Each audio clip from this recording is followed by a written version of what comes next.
The Last of Us Part 2 Remastered was recently announced, and it came with a bunch of controversy, as is always the case for remakes and remasters, but I'm here to say that a lot of people missed the point of this game, and that's because The Last of Us Part 2 Remastered isn't for the gamers. Let me explain.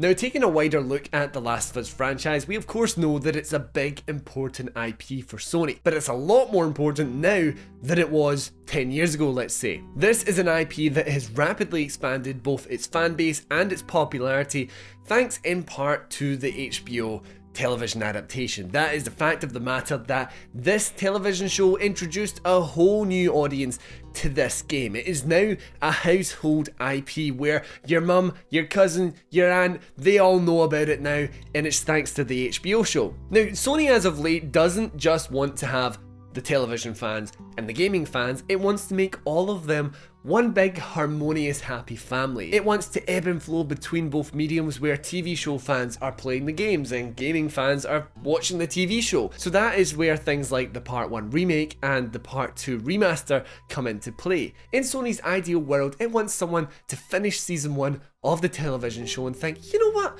That was really good, I would like more of that. Oh wait, it's based on a video game, and then that video game has a Part 1 remake that's just recently come out on the PlayStation 5? Yeah, I want to check that out. That, in a nutshell, is the purpose of these remakes. Now, I know what you're gonna say, the Part 1 remake is available on PS4 via the remaster. The Part 2 remaster is available on PS4 via the original version of the game. Yes, they are, but I know how some people think. I know how I think, for example. If I'm given the option of a new version or an older version, most of the time I'm going to choose the new version. It might seem extreme, but I genuinely think so many people would look at the PS4 remaster and think, that's almost a 10-year-old game, I'm not going to play that. I mean, that's exactly what happened with me with the Dead Space remake. I heard it was coming out, people kept saying just play the original. I didn't want to play the original, I wanted to play the new PS5 version, and I'm glad that I waited for that because it was one of my favourite games of the year, and it was all due to that graphical fidelity, the sound mixing, the controls, the haptics, all of those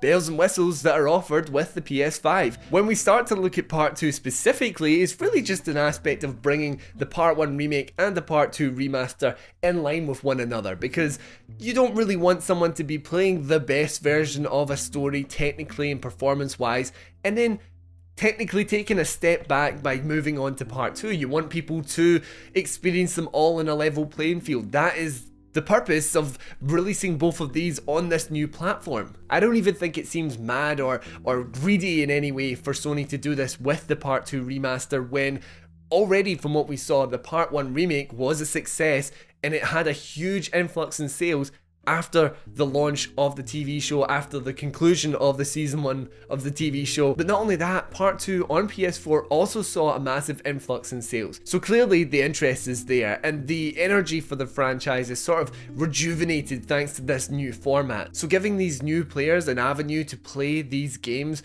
in the best version possible seems like nothing but a good idea in my mind. And that's not even to consider that there is actually a lot of value in the Part 2 remaster in particular for returning players. For me, as a huge fan of Part 2, I can't wait to check out the Lost levels. I can't wait to check out the new survival mode. These are sort of things that Naughty Dog has kind of went above and beyond with. They could have literally just went, here's your haptic feedback, here's your better performance, yeah cool, take it. But no, we have this extra content that gives returning players a reason to buy this game as well. Now, like anyone else, I would love to see a new Naughty Dog game instead of endless remakes and remasters, but I do not think that this is really pushing back whatever's next for Naughty Dog, especially when you consider that its last game was released 3 years ago and development is becoming a longer process. Companies are trying to be a bit more conscious of crunch as well, so things like that will push it back naturally. So I wouldn't really look to blame these games just for that. So yes, ultimately I think the Part 2 remaster and the Part 1 remake,